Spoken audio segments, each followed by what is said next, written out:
Next time you're watching a movie, I want you to pay attention to the footsteps. Those aren't real. Neither is that punch you just heard, or that kiss, or that creaky door. Everything you're hearing was created by someone standing in a studio, walking on different surfaces and smashing random objects together. Foley artists are the sound magicians of film and television.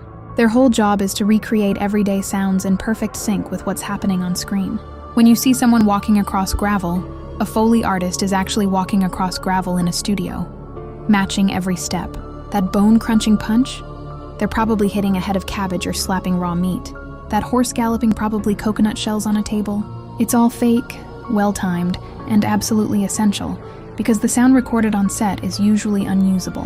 Most Foley artists don't start there directly. They usually begin as assistants in post-production houses, learning the craft hands-on. There's no specific degree for this, but backgrounds in film production or sound design help. The real training happens through apprenticeship. You learn by doing, watching, and building your ear for what sounds need to be recreated.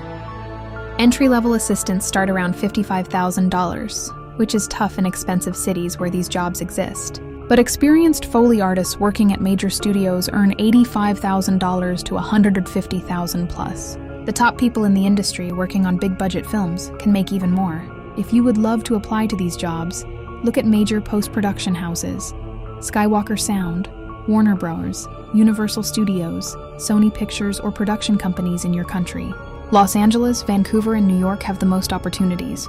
It's an interesting career as it requires being creative with sounds, and without Foley artists, movies will feel empty and fake. The brain would know something's wrong even if it can't pinpoint it.